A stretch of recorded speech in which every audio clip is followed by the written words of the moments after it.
আসসালামু আলাইকুম, স্বাগত জানাচ্ছি আরটিভির সকালের সংবাদে। আপনাদের সঙ্গে আছি আমি ফারহিনা বিনতে ওমর। মত দ্বিমতে উত্তপ্ত দেশের রাজনীতি। নানা ইস্যুতে ভিন্ন মত থাকলেও বৈশ্বিক সংকট মোকাবেলায় ঐক্যবদ্ধ থাকার কথা বলছে সরকারি ও বিরোধী দল। বিএনপি বলছে বিভাজন নয়, সবাইকে সঙ্গে নিয়ে কাঙ্ক্ষিত দেশ করার কথা। শুধু কথায় সীমাবদ্ধ না রেখে কর্মকাণ্ডে একতা প্রকাশ না পেলে দেশকে অস্থিতিশীল করতে পারে তৃতীয় পক্ষ, যা দু দলের জন্যই আনতে পারে কঠিন সময়। এমনটাই মত রাজনৈতিক বিশ্লেষকদের। আরও জানাচ্ছেন শামীম চৌধুরী। দায়িত্ব গ্রহণের পর নানামুখী চ্যালেঞ্জের মুখে পড়েছে সরকার। দেশে ভঙ্গুর অর্থনীতি থাকা অবস্থায় দায়িত্ব গ্রহণ এ সমস্যা কাটিয়ে ওঠার আগেই সঙ্গে যোগ দিয়েছে মধ্যপ্রাচ্যের যুদ্ধের কারণে কৃত্রিম জ্বালানি সংকট। অন্যদিকে গণভোট, জুলাই সনদসহ বিভিন্ন ইস্যুতে বিরোধী দলের ক্রমাগত চাপ সংসদের উত্তাপ গড়াচ্ছে রাজপথে। সেই সংবিধান হতে হবে জনগণের সংবিধান। সমস্যায় জর্জরিত সরকার এত কিছু সামলে পর্যায়ক্রমে বাস্তবায়ন করে চলছে নির্বাচনী প্রতিশ্রুতি। জনগণের প্রত্যাশিত বাংলাদেশ গড়ে তুলতে বিরামহীন কাজও করছেন সরকার প্রধান। সংসদে নানা ইস্যুতে সরকার ও বিরোধী দলের মাঝে মত ও দ্বিমত থাকলেও বৈশ্বিক সংকট মোকাবেলায় ঐক্যবদ্ধ থাকার কথা বলছে দুদলই। আমরা বিরোধী দলকে আমন্ত্রণ জানাবো আমাদের অবস্থান থেকে, আমরা বসবো, আমরা আলোচনা করব। তবে মাঠের পরিস্থিতি বলছে ভিন্ন কথা। বিভিন্ন সময়ে পরস্পর বিরোধী বক্তব্যে উত্তপ্ত হচ্ছে রাজপথ। শুরু থেকেই বিএনপি বলছে সবাইকে সঙ্গে নিয়ে কাঙ্ক্ষিত দেশ গড়তে চায় তারা। অনেক আত্মহতি, অনেক ত্যাগ তিরখার পরে আমরা যে গণতন্ত্র ফিরে পেয়েছি, আমাদের মাননীয় প্রধানমন্ত্রী তারেক রহমান বারবার একটা কথা বলছে, আমরা এখন বিভাজনের রাজনীতি বিশ্বাস করি না। আমরা চাই বিরোধী দল, সরকারি দল সবাই মিলেমিশে এই যে সমস্যা, এই সমস্যা থেকে উত্তরণের আমরা প্রচেষ্টায় আছি। দলটির আরেক নেতা জানান, গণতন্ত্র রক্ষার স্বার্থে আলোচনার মাধ্যমে যে কোনো সমস্যার সমাধান সম্ভব। বিরোধী রাজনীতির কতগুলো স্পেস থাকে, পার্লামেন্টের ভিতরে, পার্লামেন্টের বাইরে, সেটা তারা বলতে পারে, জোরালো সমালোচনা করবে, কিন্তু পয়েন্ট অফ নো রিটার্নে চলে গেলে গণতন্ত্র ধ্বংস হয়ে যাবে। কথা হতে থাক না, সমালোচনা হতে থাক, বলতে থাকো, কিন্তু আমারটাই মানতে হবে। এই বাধ্য করাকরির যদি হয় তাহলে গণতন্ত্র অ্যাট স্টেক হবে, বিপন্ন হবে। রাজনৈতিক বিশ্লেষকরা বলছেন, বৈশ্বিক এমন পরিস্থিতিতে ঐক্যবদ্ধ না থাকলে দেশকে অস্থিতিশীল করার সুযোগ নিতে পারে তৃতীয় পক্ষ। জুলাই সনদের ভিত্তিতে এবং অন্যান্য ডকুমেন্টের ভিত্তিতে সরকার এবং বিরোধী দল অনেকটা কাছাকাছি পৌঁছেছে। তো এই জায়গায় যদি বাহিরে এবং ভেতরে, সংসদের ভেতরে এবং বাইরে যদি আমরা একই রকমের রাজনীতি দেখতে না পাই, তাহলে এটি ক্ষতিকর হতে পারে, অথবা ভবিষ্যতে রাজনীতির মধ্যে সংঘাত তৈরি হতে পারে, অথবা তৃতীয় কোনো পক্ষ এই সুযোগটি নিতে পারে। ঐক্যবদ্ধ থাকার পাশাপাশি সরকারের গঠনমূলক সমালোচনার কথাও জানান এই রাষ্ট্রবিজ্ঞানী। তার বক্তব্যে এবং কর্মকাণ্ডে ফুললি সাপোর্ট করে। শামীম চৌধুরী, আরটিভি, ঢাকা। দীর্ঘ প্রতীক্ষার পর আগামী ২৭ এপ্রিল প্রয়াত রাষ্ট্রপতি জিয়াউর রহমানের স্মৃতি বিজড়িত উলাশী যদুনাথপুর খাল পুনর্খনন কাজের উদ্বোধন করতে যশোর যাচ্ছেন প্রধানমন্ত্রী তারেক রহমান। নির্বাচনের আগে দেওয়ার প্রতিশ্রুতি অনুযায়ী কৃষি ও সেচ ব্যবস্থার আমূল পরিবর্তনে এই বিশেষ উদ্যোগ নিয়েছে সরকার। যশোর থেকে বিএম ফারুকের পাঠানো তথ্যচিত্রে জানাচ্ছেন লিওন আজাদ। বাংলাদেশ খাল খনন বিপ্লবীর স্বপ্নদ্রষ্টা রাষ্ট্রপতি জিয়াউর রহমানের স্মৃতিবিজড়িত যশোরের শার্শা উলাশী জগন্নাথপুর খাল নতুন রূপ পাচ্ছে অর্ধশত বছর পর। স্থানীয়দের কাছে খালটি পরিচিত জিয়া খাল নামে। ১৯৭৬ সালের ১ নভেম্বর নিজ হাতে এই খালের খনন কাজ শুরু করেছিলেন জিয়াউর রহমান, কিন্তু দীর্ঘ অবহেলায় পলি জমে বর্তমানে অস্তিত্ব সংকটে পড়েছে এই ঐতিহাসিক সেচ পথ। শুষ্ক মৌসুমে খালটির পানি শূন্যতা আর বর্ষায় জলাবদ্ধতায় দিশেহারা স্থানীয়রা। তাদের দুর্ভোগ নিরসন ও নির্বাচনী ইস্তেহার বাস্তবায়নের অংশ হিসেবে খালটি খননের কর্মসূচি হাতে নিয়েছে সরকার। এ প্রকল্পের উদ্বোধন করতে শার্শার মাটিতে পা রাখছেন প্রধানমন্ত্রী তারেক রহমান। তার আগমন উপলক্ষে সীমান্তবর্তী জনপদে বইছে উৎসবের আমেজ। প্রধানমন্ত্রী তারেক রহমান সাহেব, উনি তখন প্রধানমন্ত্রী হয় নাই, যশোরে একটা বক্তব্য দিয়েছিল। উনি বলেছিল যে উলুশী খালের কথা কি আপনাদের মনে আছে? আমরা বলেছিলাম জি, আমাদের মনে আছে। উনি বলেছিল যে উলুশী খাল আমি কাটাতে যাব ইনশাল্লাহ। এখানে মাটি কেটে জিয়া রহমানের মাথায় দিয়েছে এবং জিয়া রহমান আবার মাটি কেটে আর এক পুলিশের মাথায় দিয়েছে। সবার অংশগ্রহণে এই কর্মসূচি সফল করার কথা জানান শার্শা উপজেলা বিএনপি। উলুশী যদুনাথপুরের যে খাল, জিয়া খাল নামে পরিচিত, ওই খালটি উনি পুনর্খননের জন্য 27 এপ্রিল আমাদের শার্শে আসছেন। আমরা এই খাল খনন কর্মসূচিতে সকলে অংশগ্রহণ করে সুন্দরভাবে এই খনন কাজটি আমরা সম্পন্ন করব ইনশাআল্লাহ। স্বাধীনতার পর খাল খননের জিয়াউর রহমানের সেই নন্দিত উদ্যোগের আধুনিক রূপায়ণই এখন সময়ের দাবি। শার্শাবাসীর প্রত্যাশা এই পুনর্খননের মাধ্যমে আবারও প্রাণ ফিরে পাবে কৃষি নির্ভর স্থানীয় অর্থনীতি। Leon Azad, RTV।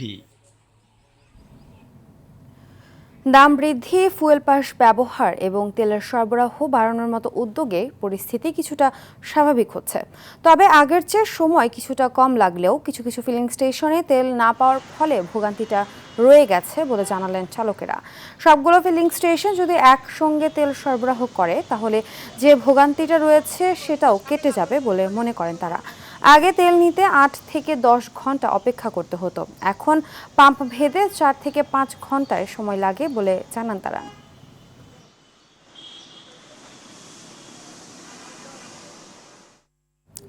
দর্শক, এই মুহূর্তে রাজধানীর পরিবাগে মেঘনা ফিলিং স্টেশনে রয়েছে সহকর্মী বিপুল দেবরায়, সরাসরি যুক্ত হচ্ছে সেখানে।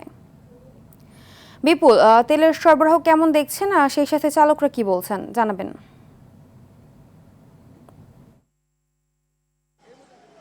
হিনা, আগের চেয়ে কিছুটা জটলা কমেছে, অর্থাৎ পেট্রোল পাম্পগুলোতে যে ভিড় ছিল গত কয়েকদিন যাবৎ সেটা আমরা এখন কিছুটা কম দেখতে পাচ্ছি। তবে সেই কমটা অনেকটা প্রায় 4 থেকে 5 ঘন্টা পর্যন্ত অপেক্ষা করতে হচ্ছে, এমনটা আমাদেরকে জানিয়েছেন চালকরা। আমি এখন যে পেট্রোল পাম্পটিতে আছি সেটা সকাল 8টা থেকে এইখানে তেল দেওয়া শুরু হয় এবং সন্ধ্যা 7টা পর্যন্ত এখানে তেল দেওয়া শেষ হয়। অর্থাৎ এই যে সময়টির মধ্যে দিয়ে যারা পায় তারা সেজন্য এই সকাল থেকে লাইনটি ধরেছেন। তবে রাজধানীর যে অন্যান্য ফুয়েল পাম্পগুলো রয়েছে সেখানে একটু ব্যতিক্রম চিত্র আমরা দেখতে পাই। সেটি হচ্ছে সেখানে তেল না থাকার কারণে অর্থাৎ সবগুলো পাম্প 24 ঘন্টা খোলা থাকে না। অর্থাৎ আগে যে ফিলিং স্টেশনগুলো সবসময় 24 ঘন্টা খোলা থাকতো সেটি এখনও পর্যন্ত খোলা না থাকার কারণে এখনও পর্যন্ত সেই চালকদের জটলা বা ভিড় সেটা এখনও শেষ হচ্ছে না। এবং আপনাকে যেটা জানিতে চাই যে চালকরা এখনও বলছেন যে মেঘনা ফিলিং স্টেশনে প্রায় কাটাবন পর্যন্ত লাইন চলে গেছে। বিশেষ করে প্রাইভেট কারের যে লাইনগুলো দীর্ঘ লাইন রয়েছে তারা ভোর 5টা থেকে 6টা থেকে লাইন ধরে এখনও পর্যন্ত তেল নিতে পারেনি, এমনটা আমাদেরকে জানিয়েছেন। তারা বলছেন যে আসলে ফুয়েল পাস হওয়ার কারণে সেটা কিছুটা বিড়ম্বনা, বিশেষ করে ফুয়েল পাসের কারণে তেলের পরিমাণটা একটু বেড়েছে। অর্থাৎ আগে যেখানে 500 টাকার তেল দেওয়া হতো সেখানে 1000 টাকার তেল দেওয়া হচ্ছে। এই ক্ষেত্রে কিছুটা স্বস্তিদায়ক বলে তারা জানিয়েছেন চালকরা। তবে তারা বলছেন যে রাজধানীর যে অন্যান্য পাম্পগুলো রয়েছে সেক্ষেত্রেও যাতে এই সার্বক্ষণিক তেলের ব্যবস্থাটা করা হয় এবং সরবরাহটা বৃদ্ধি করা হয়, তা না হলে এই যে জটলা এবং যে মানুষের যে ভোগান্তি সেটি কমে আসার কোনো লক্ষণ দেখছে না। তারা বলছেন যে সরকারের পক্ষ থেকে যথেষ্ট পরিমাণ তেল রয়েছে বলছেন এবং তাদের কোনো ঘাটতি নেই বলছেন। তবে সেটি তারা বাস্তবে এই ফিলিং স্টেশনগুলোতে তারা দেখতে চায়। এবং সে সাথে আরেকটি বিষয় জানিতে চাই, সেটি হচ্ছে আমরা যে চালকদের যে অভিযোগগুলো মধ্যে সবচেয়ে বেশি যে অভিযোগটি তারা বলছেন যে আসলে প্রত্যেকটা পাম্পে যাতে সরবরাহটা করা হয় এবং যে ভিভিআইপি যে লাইনের কথা বলা হচ্ছে সেই লাইনটি এখনো পর্যন্ত রয়ে গেছে। সেক্ষেত্রে তারা বলছেন যে অনেক দীর্ঘক্ষণ লাইনে দাঁড়ার পরেও ভিভিআইপি লাইনের কারণে তারা অনেক সময় ব্যাক পেতে হচ্ছেন। তাই সার্বিক পরিস্থিতির আমরা যতটুকু দেখতে পাচ্ছি যে ফুয়েল পাস এবং সরবরাহ বৃদ্ধি কিছুটা বাড়ার সাথে সাথে এখানকার তেলের দেওয়ার বা পাম্পগুলোর চালকদের যে স্বস্তি কিছুটা আসলেও তারা বলছেন এই ভোগান্তি যাতে কেটে ওঠে এবং সার্বিক পরিস্থিতি যাতে আরও স্বাভাবিক হয় সেটা তারা দাবি জানিয়েছেন। তো এই ছিল আমার কাছে সর্বশেষ তথ্য। ধন্যবাদ। দর্শক, জ্বালানি তেলের সরবরাহের বিষয়ে আরও জানাতে চট্টগ্রাম থেকে সরাসরি যোগ দিচ্ছেন সহকর্মী সাইফুল মাহমুদ। সাইফুল, পাম্পগুলোতে চাহিদা মতো জ্বালানি সরবরাহ হচ্ছে কিনা বিস্তারিত জানাবেন।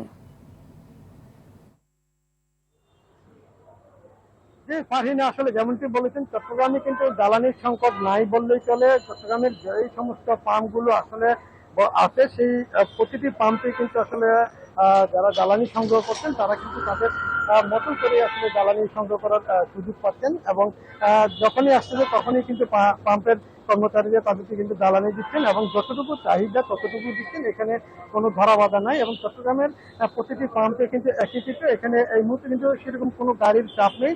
যারা আসছেন তারা কিন্তু সাথে সাথে তেল পাচ্ছেন এবং কোনো ধরনের অভিযোগ কিন্তু এখনো পর্যন্ত নাই। এর আগেও কিন্তু চট্টগ্রামে যখন আসলে জ্বালানির সংকট ছিল তখনও কিন্তু আসলে চেষ্টা করেছিল পাম্প মালিকরা তাদেরকে সহযোগিতা করার জন্য, যতটুকু সম্ভব তারা করেছেন, এটি এমনটাই দাবি করেছেন যারা পাম্প মালিক আছে তারা। তবে চট্টগ্রামে কিন্তু একদম জ্বালানির কোনো সংকট নেই। চট্টগ্রামের সিটি কর্পোরেশন এবং উপজেলা মিলে কিন্তু আসলে ঢাকা চট্টগ্রাম মহাসড়ক সহ প্রায় শতাধিক পাম্প রয়েছে। প্রতিটি পাম্পেই কিন্তু আসলে তাদের পর্যাপ্ত চাহিদা দিতে পারছেন, যার যতটুকু চাচ্ছেন, এবং পাম্প মালিকরা যতটুকু চাচ্ছেন ততটুকু তাদেরকে ডিপো থেকে দেওয়া হচ্ছে। কোনো ধরনের সংকট নেই বললে চলে। আমরা কথা বলেছিলাম একটু আগে সেটার একজন ট্র্যাক অফিসারের সাথে, তিনি আমাদেরকে বলবো আসলে ওনার আন্ডারে 3টি পাম্প রয়েছেন, প্রত্যেকটা পাম্পে কিন্তু আসলে যতটুকু চাহিদা দিচ্ছে ততটুকুই ডিপো থেকে দিচ্ছেন এবং কোনো ধরনের আসলে কোনো সমস্যা হবে না। এবং আরেকটা বিষয় জানিয়ে রাখি, সেক্ষেত্রে যে আগামী 5ই মে আর কি 1 লাখ টন অপরিশোধিত ফুয়েল নিয়ে কিন্তু একটি জাহাজ বাংলাদেশে আসছে এবং এটি যদি আসে তাহলে কিন্তু যে ইস্টার্ন রিফাইনারি রয়েছে সেটি কিন্তু আবার পুনরায় চালু হবে। তবে এই মুহূর্তে চট্টগ্রামে কিন্তু আসলে একেবারেই নাই বললেই চলে জ্বালানির সংকট। যারাই আসছেন তারা খুব দ্রুত সময়ের মধ্যে তেল নিচ্ছেন এবং অনেকগুলো পাম্প কিন্তু আসলে অনেকগুলো পাম্পের কর্মচারীরা কিন্তু অলস সময়ে পার করছেন, এমনটাও দেখা গেছে। আর এটাই ছিল আমার কাছে জ্বালানির নিয়ে সর্বশেষ সংবাদ। ধন্যবাদ। কমছে না হামের সংক্রমণ, পাল্লা দিয়ে বাড়ছে মৃতের সংখ্যাও। একদিনে নতুন করে হাম ও উপসর্গ নিয়ে 11 শিশুর মৃত্যু হয়েছে। শনিবার স্বাস্থ্য অধিদপ্তর থেকে এই তথ্য জানানো হয়েছে। একই সময় নতুন করে 1287 জন শিশু নিশ্চিত হাম ও লক্ষণ নিয়ে হাসপাতালে ভর্তি হয়েছে। রাজশাহী মেডিকেল কলেজ হাসপাতালে প্রতিদিনই ভর্তি হচ্ছে নতুন নতুন রোগী। বরগুনা ও ময়মনসিংহে উপসর্গ নিয়ে হাসপাতালে ভিড় করছেন রোগীরা।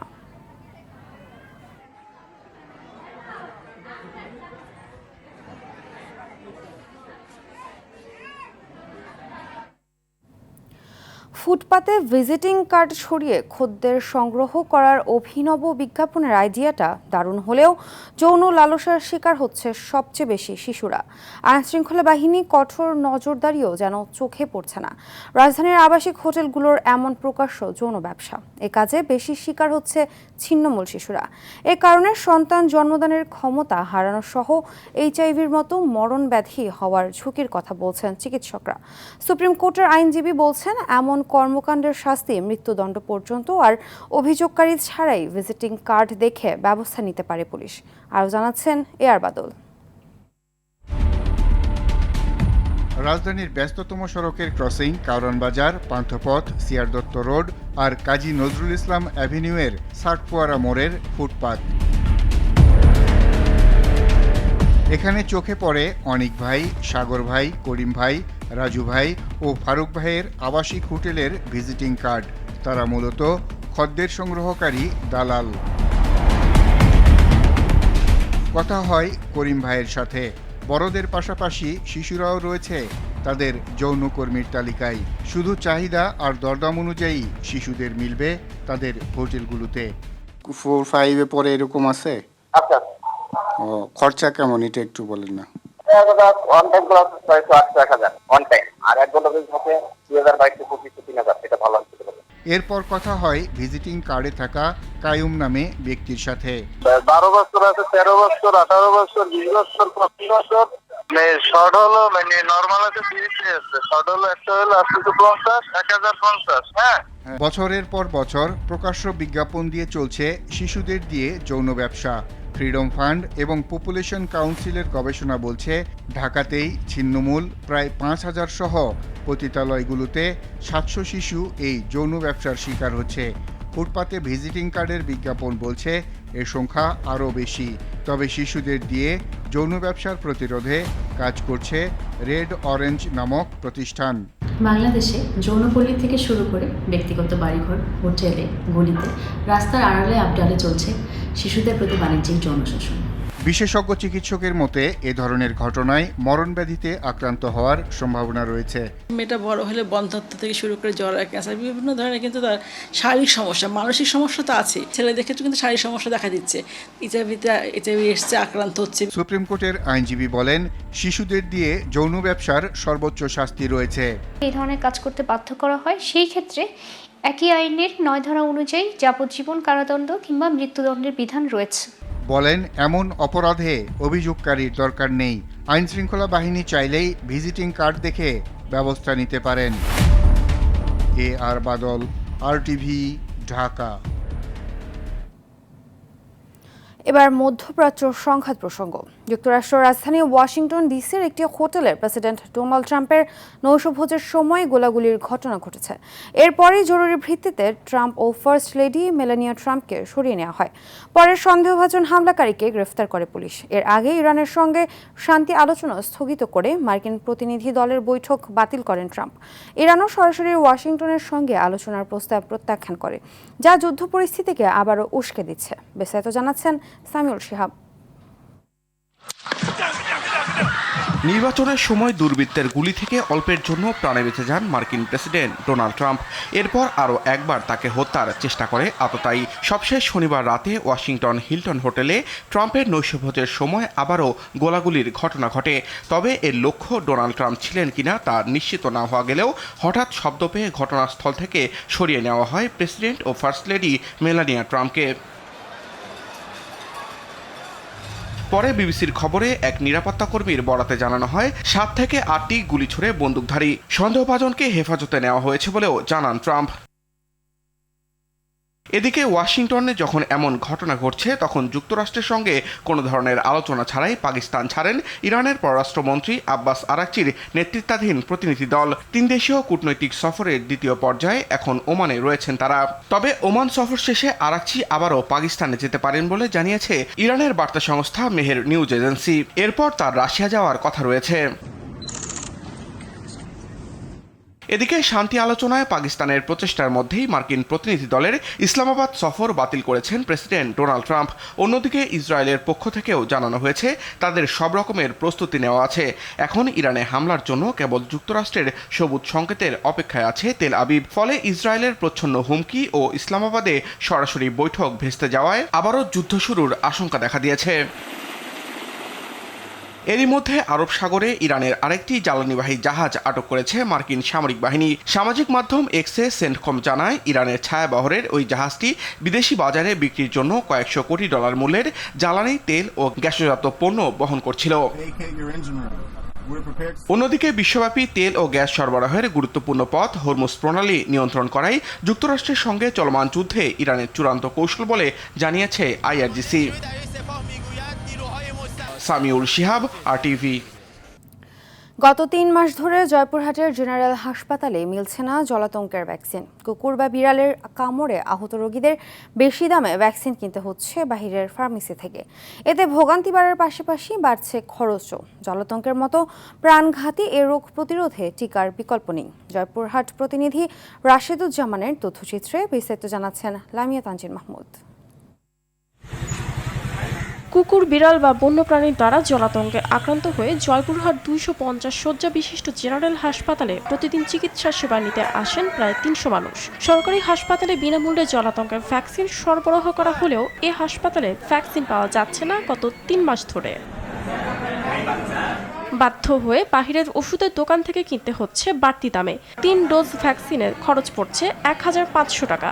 এর দাম দরিদ্র মানুষের জন্য বাড়তি আর্থিক চাপ ও মানসিক উদ্বেগের কারণ হয়ে দাঁড়িয়েছে। জয়পুরহাট সদর হসপিটালে আসছিলাম, সেখানে আসে দেখি ভ্যাকসিন পাওয়া যাচ্ছে না। অনেক মানুষই আসতেছে, তারা কেউই ভ্যাকসিন পাচ্ছে না, বাইরে থেকে কিনে আনতে হচ্ছে আর কি।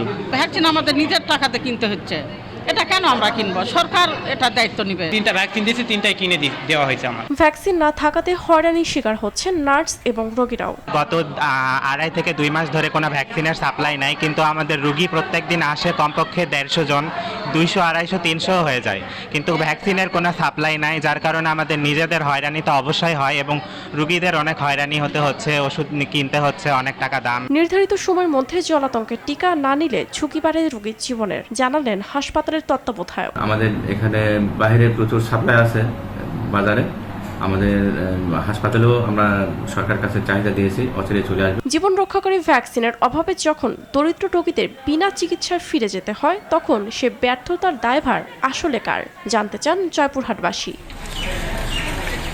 লামিয়া তানজিন মাহমুদ, RTV। IDLC পরিবর্তনের পথে বাংলাদেশ। প্রধানমন্ত্রীর শিক্ষা সহায়তা ট্রাস্টের উপবৃত্তির টাকার জন্য নিবন্ধন শুরু হয়েছে। মা বাবার মধ্যে অভিভাবক হিসেবে যার নাম থাকবে তার এনআইডি দিয়ে নিবন্ধন করতে হবে। স্কুল ও মাদ্রাসার ৬ষ্ঠ শ্রেণী এবং একাদশ ও আলিম প্রথম বর্ষে ভর্তি হওয়া শিক্ষার্থীরা উপবৃত্তির জন্য মোবাইল ব্যাংকিং নগদ নম্বর দিয়ে নিবন্ধন করতে পারবেন। নিবন্ধনের জন্য ওয়েবসাইটের লিঙ্কে গিয়ে ইউজার আইডি ও পাসওয়ার্ড দিয়ে লগ ইন করতে হবে। এরপর মেনুতে গিয়ে প্রাথমিক নির্বাচন অপশনে চাপ দিয়ে নতুন শিক্ষার্থী এন্ট্রি অপশনে চাপ দিতে হবে। এরপর এন্ট্রি ফর্মে শিক্ষার্থীর তথ্য, ঠিকানা ও আর্থসামাজিক তথ্য দিয়ে নিশ্চিত করে তার সংরক্ষণ করতে হবে। ৭ মে ২০২৬ পর্যন্ত চলবে এই নিবন্ধন।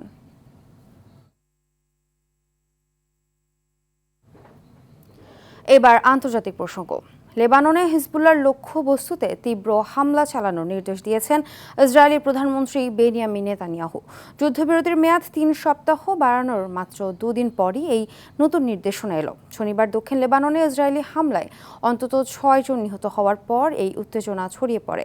হিজবুল্লাহর পক্ষ থেকেও ইসরায়েলি সামরিক যান লক্ষ্য করে পাল্টা হামলা চালানো হয়েছে। পাল্টাপাল্টি হামলায় চলমান যুদ্ধবিরতি এখন চরম ঝুঁকির মুখে। ইসরায়েলি সেনাবাহিনী জানিয়েছে তারা দক্ষিণ লেবাননে হিজবুল্লাহর সামরিক অবকাঠামো ধ্বংস করতে অভিযান অব্যাহত রাখবে। অন্যদিকে গেল বুধবার ইসরায়েলি হামলায় সাংবাদিক নিহত হওয়ার পর আন্তর্জাতিক সাংবাদিক সংগঠনগুলো তীব্র নিন্দা জানিয়েছে। যুক্তরাষ্ট্রের ইউনিভার্সিটি অফ সাউথ ফ্লোরিডার ২ বাংলাদেশি শিক্ষার্থী জামিল লিমন ও নাহিদা বৃষ্টি তার অভিযোগে আটক হিশাম সালেহকে আদালতে হাজির করা হয়েছে। স্থানীয় ট্রাম্পের আদালতে তাকে হাতকড়া ও সুরক্ষামূলক পোশাকে দেখা যায়। তার বিরুদ্ধে ২টি প্রথম ডিগ্রি হত্যার অভিযোগ আনা হয়েছে।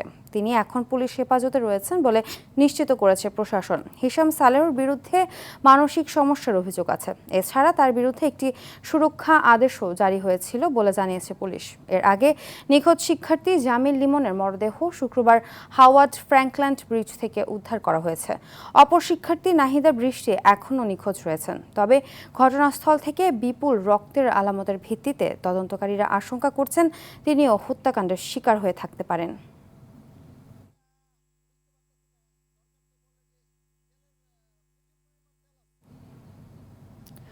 কলম্বিয়ায় দক্ষিণ পশ্চিমাঞ্চলে এক ভয়াবহ বিস্ফোরণের ঘটনায় নিহত হয়েছে অন্তত ১৪ জন। এ ঘটনায় আহত হয়েছে আরও ৩৮ জন। দেশটির একটি মহাসড়কে এই দুর্ঘটনা ঘটেছে।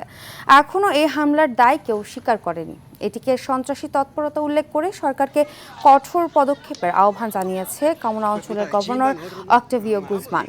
কলম্বিয়ার সশস্ত্র বাহিনীর কমান্ডার হুগো লোপেজ এ ঘটনাকে সন্ত্রাসী হামলা বলে বর্ণনা করেছেন। এর জন্য ইভান মার্দেস্কো নামে পরিচিত এক ব্যক্তির নেটওয়ার্ক এবং জাইমি মার্টিনেস গোষ্ঠীকে দায়ী করেন তিনি।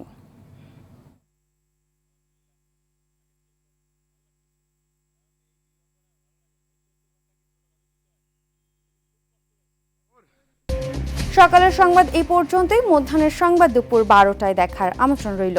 ধন্যবাদ সবাইকে।